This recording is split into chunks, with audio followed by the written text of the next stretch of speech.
Hi everyone, welcome back to Burkeshire Farm. Thank you for clicking on our channel. Last weekend Jackie and I were out here and we were able to get the well back up and running. I don't have it completely wired in. I just kind of temporarily wired it up just to get it running. We got it running. We're going to start doing the cleaning process. We just start flushing it out. We're running some bleach down through it. We're flushing it out. I came in, I got my PVC ran in my trench. I did rent a trencher and I was out here for about a half a day. I know I just did some quick filming on it. I only rented it for a half a day and I was in a big hurry to get done what I needed to get done with it. So I just really quick did what I had to do and got it back in time. But I wanted to bring you along with me today. I do have my PVC in the trench. I'm going to bring you along with me and show you what it is I'm doing. And we're going to get this well hooked up and hopefully get that travel trailer hooked onto it. Here's my new PVC coming in right here. I went ahead and put a 90-degree angle on the bottom and brought it up a couple of feet so I can come in here and chop it off where I need it. Once I get it where I need everything and get all this cut out, I'm just going to put another elbow on here and redo all this, tie it all in. I want to be sure to put a new gate valve right here so that I can shut everything off if need be from the well to the house.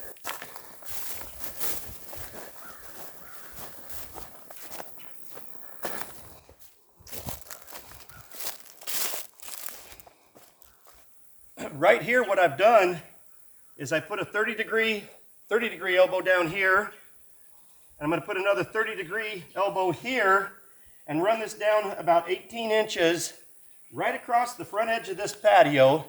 That way I know right where it is all the time. Another thing that I'd like to do is as I come off of this 30-degree elbow here, I'm going to come over and line up right with this patio post. I'm going to bring it up and I want to put a hose bib right in here. So I'm going to do some chipping on some concrete here to where I can snug that in there real nice and close and just bring it right on up this pole. I'll insulate it and everything, but I'd like to have a hose bib right here for the backyard area. Right here is where I tied the electric for the well in. I came on up in through the bottom of the electrical panel here, ran a 10-2 wire, goes down, and then I'll show you what I'm going to do is at the bottom of this conduit for the electric, I'm going to run a small trench right on over and tie into the same trench as the well and just run that electric right down the same trench as the water line.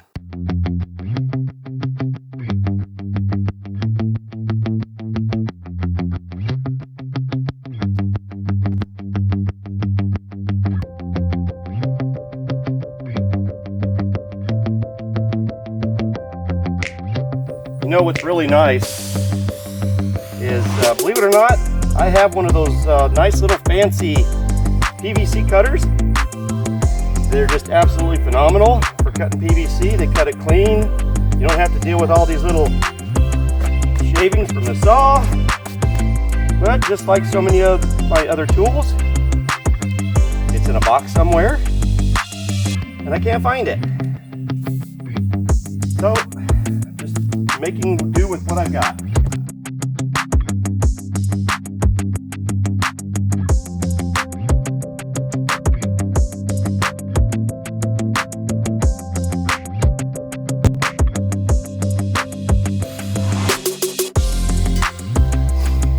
Take this little bit of, I don't know, I think we call it slag, or just run off of the concrete down here on the bottom. Get that off there. It's in there a little bit nicer, a little bit more snug. That's what I want. There we go.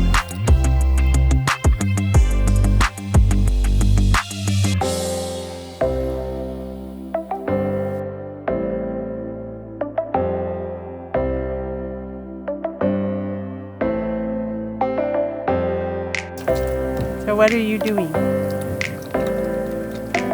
Seeing if that black stuff is coming from it. Okay.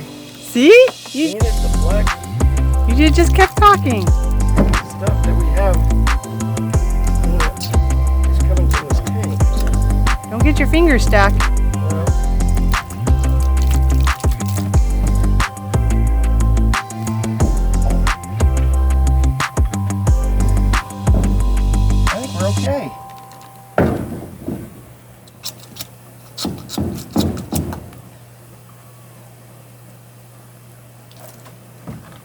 but it could just be what was in there.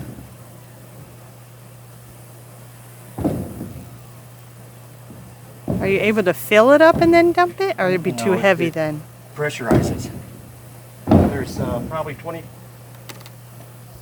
I would say probably 24 or 25 pounds of pressure, air pressure in the tank. So I think we're going to be okay. I'm going to go all brand new from here. The main thing's going right now is at that well. That well is running. Yeah, it's going to clear out. Let's see what's coming out the end of it here. Look at that. It's getting clearer. Did you turn it off? Yes. Oh. Yeah, I turned it off. And I take this broom, I brush around the bottom, kind of stirs up the sediment that's down in there.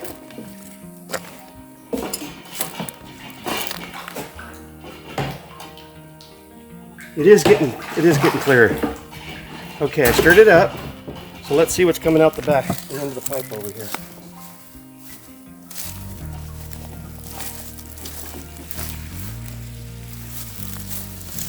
Man, that's Oh wow, that's the clearest I've ever seen look it. at that. Wow. All right. So when you talk to the people who actually put the well in, you had Yes. mentioned something about gravel. Yes, I believe it or not, I was able to get a hold of not only the original company that put this well in over 20 years ago. It's a family-owned and operated company, and I spoke to the person that put this well in, and he even remembered the name of the people that lived here. He recognized it right off the bat. He pulled up the original records, and come to find out, he dug this well 300 feet deep, and the wellhead is setting at 135. And he started explaining to me about this cistern tank. Basically, when they originally installed this, I can't quite explain how the pipes are on the inside, but when I redid all of this, I made sure to duplicate just exactly the same way that it was originally. And what happens is, coming out of the well, it pressurizes in this top pipe, and there's only some little slits, a few little slits in the end of it that sprays it out all over. And bottom line is he said, yes, that's done that way purposely, because what it's doing is it's aerating the water as it comes out of the well. It's aerating it. So not only that, but he said when they originally installed this, there was about 3 to 3.5 inches of gravel in the bottom of it. And he said what that does is it helps to settle the silt, because the bottom pipe that comes out and draws into the jet pump and on into the house and the hose fixtures and everything, that pipe has also just got little slits in it. And it's designed to lay in and underneath the rock. The rock collects all the silt, and what little bit of silt does come through that pipe, it's basically more filtered and cleaner, which here we've got our all-home filtering system here, and I'm hoping possibly to put another one before it goes into the house. So it was really kind of neat to get a hold of the guy that set this thing up that set this up originally, and to learn what I learned about it. I really feel a lot more familiar now working on it than I did before, and I mean it's starting to clear up. I learned that, see, what I was trying to do is run it through the pump and out a hose to try to clear it all out. And he explained it, and I told him, I said, I fear running that jet pump for that long because it gets hot. And he said, yeah, no, you don't want to run your jet pump for lengths of time, but the pump that's in the bottom of that well is setting in cold water, and he said you can run that for days. It stays cool, and you're not going to hurt that pump that's down in that wellhead. So that's the whole idea, is to isolate just the well pump into the cistern tank and circulate it right. And when I did all this, I put a drain over here that has nothing to do with this pump over here. It's just a direct drain, so the water goes in and circulates right on out. And we just need to run it because it's been setting for, as far as we know, over a year. Yeah. We just need to run it and run it and run it until it will finally and slowly clear itself out. Look at that. That is clearing out. I'll tell you what, even at its worst, this is better than city water. Even at its worst, it would be better than city water. Oh, I think so, yeah. That's what, I mean, yeah.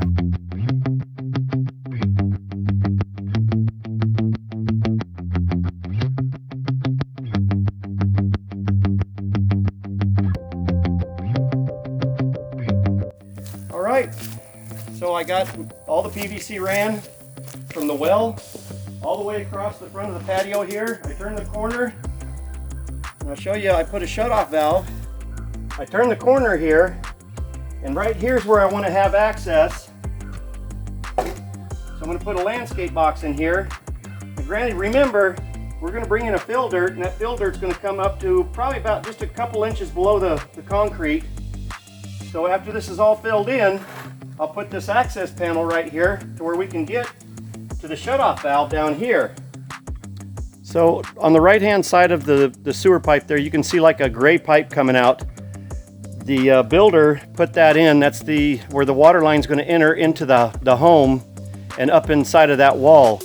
So what he's planning on doing is he's going to run PEX on the entire inside of the house.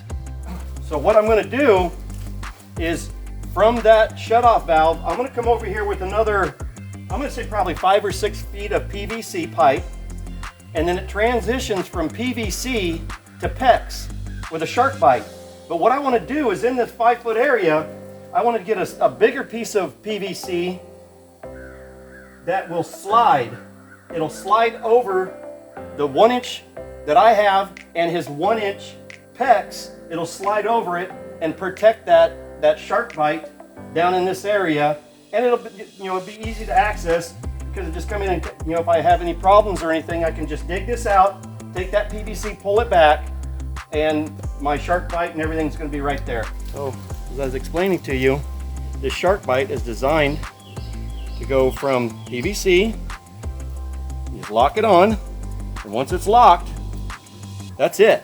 They work really well and they seal very, very well. And then if you want to get it off, you take this little tool here, you slide it over your PVC, you light it right up on this ring, you push that ring in, and it'll release it. Ta-da! So pretty cool. They're really neat.